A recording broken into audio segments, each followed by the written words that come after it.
Montana's organic horticulture producers rate weed management as a top agronomic challenge. Weed management is most effective when many tools are utilized together as part of an integrated system. Hello, my name is Mac Burgess, and I'm an associate professor of small-scale horticulture and agronomy. We are here at the Montana State University Horticulture Research Farm with a finger weeder. Finger weeders are tractor attachments that can help manage weeds within crop rows. They are often paired with between-row cultivation tools such as beet knives, like these.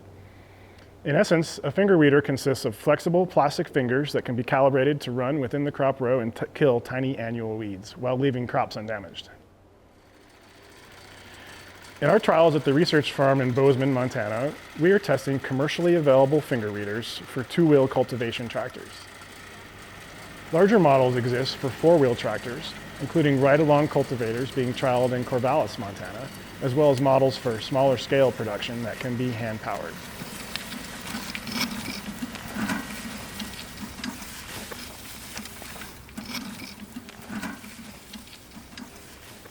Timing is perhaps the most important consideration when managing weeds.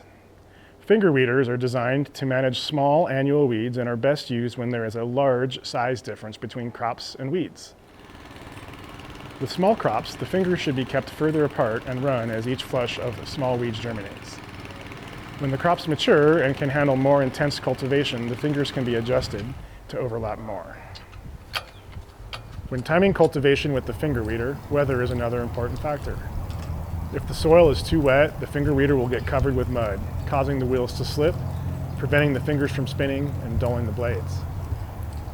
Walking on the beds or running heavy equipment like finger weeders will also destroy soil structure, which has long-term consequences.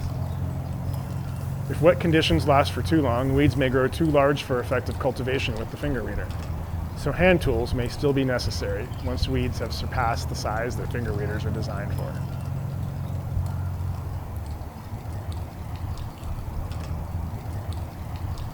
Finger weeders are an upfront investment for a farming operation.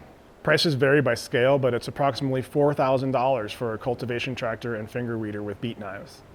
The tractor that we use can be run with a variety of passive cultivation attachments. The cultivation attachments are shipped unassembled, and assembly often requires a full day. We have found that having a set of ratcheting socket wrenches can be useful to adjust bolts in close spaces and keep everything tight.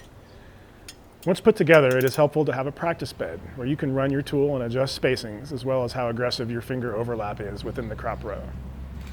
Once calibrated, operation is very simple and takes little farmer training compared to more complex walk-behind tractors.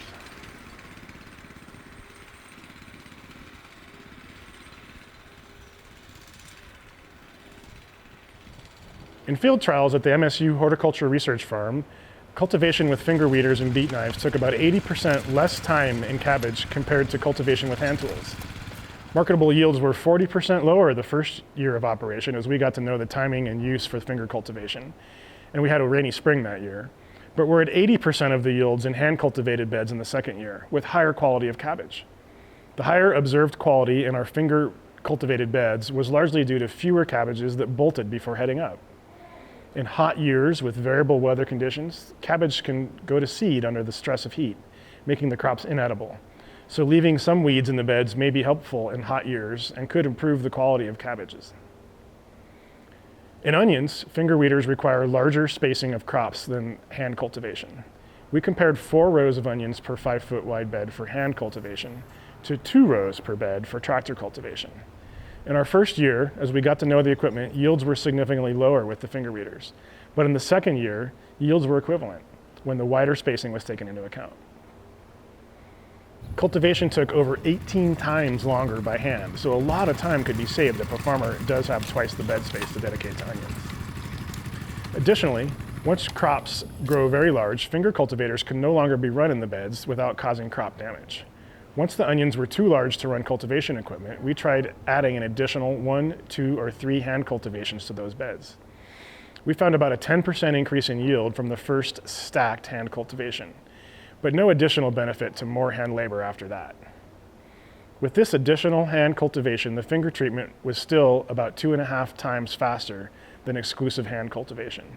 Our recommendation would be to run the finger weeders until they can no longer be passed through the crops, and to leave weeds for the rest of the season in large competitive crops like cabbage, but to add an additional hand cultivation for small, weekly competitive crops like onions.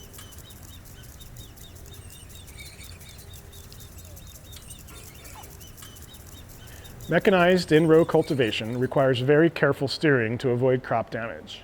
Finger weeders are best suited to farms that transplant and seed crops mechanically in perfectly straight rows. Adjusting tool spacings is time-consuming and finicky, so it's best if a farm has consistent row spacing across all crops they plan to cultivate with the finger weeder. We recommend storing cultivators next to fields to avoid spending too much time in transporting the tool. Used in combination with other tools, the finger weeder can be an effective part of an integrated weed management program. It's best used on small weeds to give crops the competitive advantage.